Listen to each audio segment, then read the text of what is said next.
Today I'm going to be telling you guys which designer bags are worth the money and which ones you should totally skip. Now I know this isn't really my usual content because I'm more of like a funny fashion, makeup, clothes, eating kind of person, and I know that it's not exactly relatable, but I hope that it can be inspirational instead. These are some of my favorite videos to watch on YouTube, and sometimes when you're buying something really expensive, it's nice to do research and see if it's gonna last and be worth the money, or if you can resell it for a good amount of money, or if it's just gonna be a bad buy. So please don't be offended by this video. I'm just trying to help people that really like designer bags. If you're not really into it, I'll catch you really soon with another type of video, but I just wanted to share my collection. It's not massive, but I do have some favorite pieces and some new pieces that I thought I would share with you guys. I'm going to vary this by doing one bag I like and I think is worth the money, and then another bag that I don't think is worth the money. A new recent purchase of mine is this Prada bag. It was only $300, a total steal on the real because it is Prada. It's vintage, but I absolutely love it. Shoulder bags are really in right now, and the entire silhouette to me is really usable and wearable. Really often on TikTok and Instagram, I post like designer bags under $300 that I think are worth the money, because I know a lot of people really like designer and they think they're always thousands and thousands of dollars, but that's not always the case. This is one of my favorite bags, and it's also probably the least expensive in my collection. My favorite part of this bag is this detailing on the side. I think it's absolutely beautiful. It sits really nicely on the shoulder. It looks cool, and not every girl has it. That's another thing I really like, is having bags that are very, very different and not their usual style. So I bought this for about $300, and it is actually a good resale because you could also resell it for $300 probably. A really cool thing about buying designer that's authentic versus buying designer that's fake from like DHgate or something like that is a lot of the times you can resell your real designer bags for pretty close to what you bought them for. Some bags like the Birkins and the Kellys are about $9,000, $10,000, $12,000 in the store, but you can resell them for $20,000. So sometimes they're really good investments, and I know that men like to invest in like stocks and crypto, but like I invest in things I can understand, which is fashion. Speaking of investments, a bag that was a terrible investment for me, and I think a lot of people, is the Lady Dior. I got this bag when I was in London a few years back, and I thought I was doing myself such a service by buying a bag that was timeless, because this Lady Dior is timeless, that's classic, and that's in a neutral color. What I've grown to learn about myself is that I don't like neutral color bags. I don't like beige bags, and I don't like having a bag that everybody has. This color reminds me of literally my tonsils, also my nipples. I have used this bag maybe one time. Not only that, the Lady Dior has one of the worst resale values out of all of the designer bags that I've ever seen. It costs about $5,000 in the store. Resell it for about $2,000, $2,500.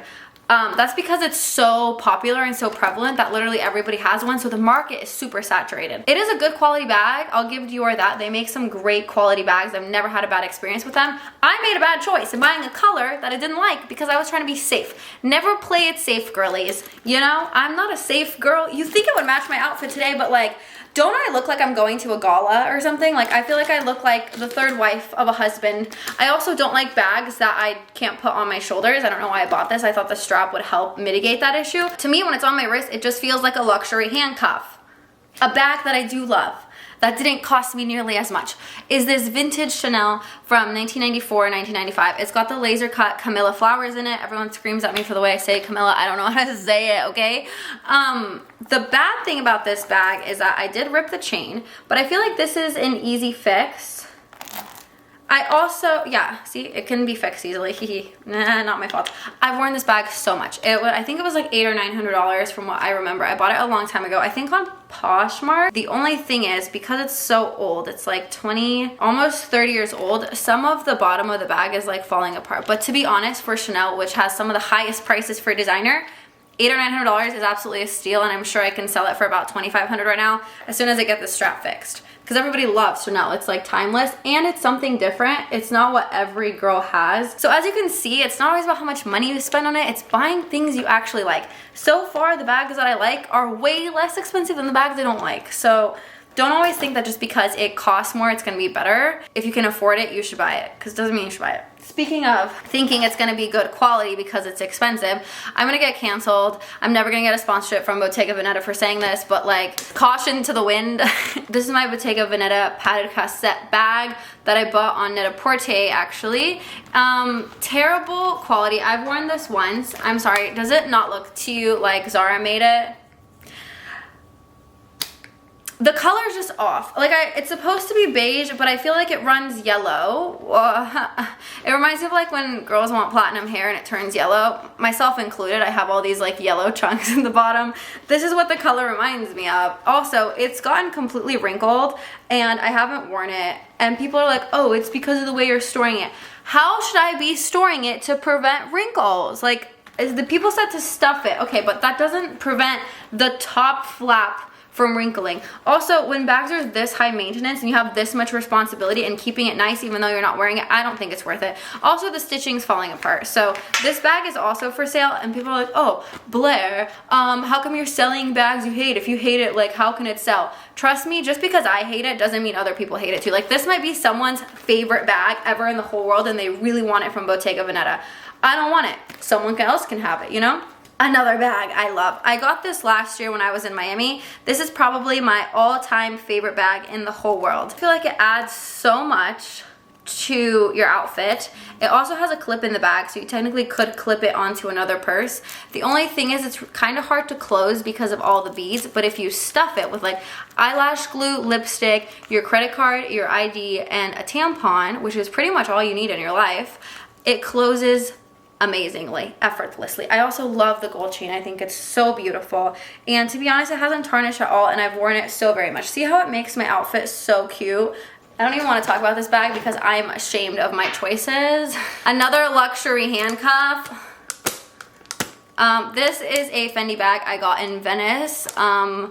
I got it because the tortoise shell handcuffs are really adorable and the gold Fendi logo is cute. This is interesting. I like bags that not everybody else has. I learned that about myself. So I thought this was going to be a good buy. The reason why it's not a good buy is because it's open, which I knew when I bought it. I don't know what I was thinking. But every single time you put it on your shoulder, it like flips over.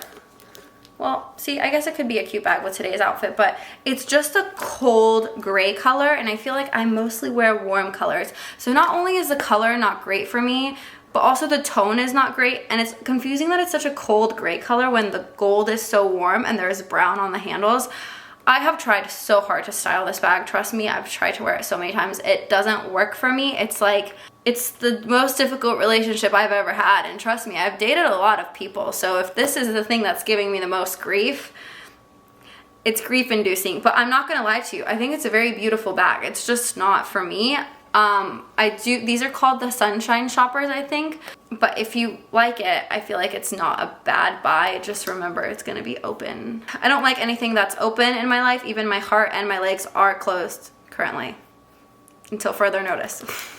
A bag I love. The most useless bags are the ones that I end up loving. You guys have seen this bag. I got it in Capri when I was with my auntie. It's a Louis Vuitton mini trunk. I love it because it's over the shoulder. So cute. Perfect, perfect, stunning, amazing. I also like it because it has the typical Louis Vuitton print, but it's a little bit smaller. I love the gold detailing. I love the chain strap. However, Miss Louis Vuitton, whoever it is, this is all tarnishing.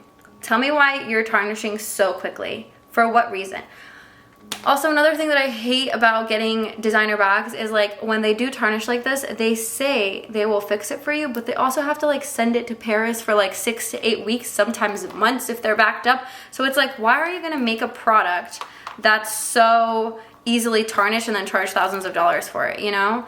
So just because it's designer doesn't mean it's good quality once again. I have worn this bag a lot, but not enough for it to be completely tarnished. Another bag I dislike, we have the Balenciaga, I don't know, literally I have no idea what this is called. I bought it because I really needed a bag with silver hardware because as you guys can see, everything is gold hardware. I bought it because it was a trending item. No, it was not that expensive. I feel like everything from Balenciaga in general is just so trendy, and I don't necessarily know if it's gonna last a long time. I feel like it's kind of here and there. The Kardashians are promoting it right now, so maybe this could become like a timeless piece, but in my opinion, maybe it's best to get rid of these while they're still hot. I know these sell like hotcakes, but when they're not so difficult to get, their resale value is not so high. You can go online and buy one of these right now. When they're easily accessible online, it's kind of hard to resell. But to be fair, this bag is in absolutely great condition. Nothing is tarnished. And I think I've had it for about 8 months now, and I have absolutely no complaints. There's no wrinkling on the side, only like on my forehead. I need to get Botox because I'm starting to get a wrinkle, a singular wrinkle. We're not friends right now, me and my forehead. A bag that I love, that I think you guys see every single day of my life, is this Dior Saddle Bag that I remember was a big scandal when I bought it because people were like, oh, you're so unrelatable now, Blair. You know what? I earned the money by myself. Enough. I can do with it what I like. And I was so like, everyone's like, I miss the old Blair. Why? Because she was like shy and nervous and scared of like a hate comment, so she like never said anything. I've had this for about as long as my YouTube career. It is tarnishing on the side. The actual bag is starting to tear, and there's nothing to replace this bag because I love this bag so much because of the sides. See how pretty it looks when you wear it? It just adds like so much, and it's so comfortable. It fits everything I absolutely need in here, including a phone, which is unusual. I love the back pocket because it's easy to slide in like things you need in here. I have a Jolly Rancher and some wrappers. But I usually put things in here that I'm gonna like need to access immediately, like lip gloss. I think there's a loose contact lens in here. But I was thinking about just getting a new one of these because look, I've literally like, I don't know why it's this many colors. And you'd be like, oh Blair, just take a makeup wipe to it. I did. It's still like this. And then someone put this sticker on it that says I love Blair, and I can't get it off. Oh wait, I can get it off, but I actually like this sticker right now. I start putting stickers on my bags. I'm literally insane. But yeah, I would highly recommend this bag. I know a lot of you bought it because of me. There's also a really cute encrusted version with velvet that I really loved in London that I was thinking about buying when I bought this one. And I was like, no, I'm gonna go for the practical bag. No! Mistake. Finally, just like a bag that's like, you know, it's just like chillin', is this Louis Vuitton bag I got for my birthday, I think, a very long time ago. It's in this eggplant color. I think it's pretty beautiful. It's a wallet on a chain. I think, however, it does look a little dated now. I think I got this like 6 or 7 years ago. I clearly have not worn it a lot, but the thing I like about the wallet on the chains is you can make them shoulder bags by putting this like this. And then it's like a shoulder bag. Thank you, I'm a genius. I invented that hack. I totally didn't learn it. That's it. It's just cute. I'm gonna say that the quality on this one's a little bit better. I don't understand why this chain is not tarnished when it's 6 years old versus this, which is 1 year old, which is tarnished. Louis Vuitton, you have some explaining to do. Also, this bag comes with 2 little wallets inside, which I love. How convenient is that? It has like a place for like cards and then a place with a zipper. So like you get 3 Louis Vuitton pieces for the price of 1, which I think is really cool. I don't think I would sell it just because it's in such good condition, but some of my other bags are for sale. Anyway, thank you so much for watching, and I hope you got some ideas on what you want to get. Like I said, don't buy something because it's safe, classy, and timeless and what everyone else is getting. Buy something weird that you like. And if you guys do want like designer bags under like $300, $500, I will post my TikTok account. You can go on there and enjoy.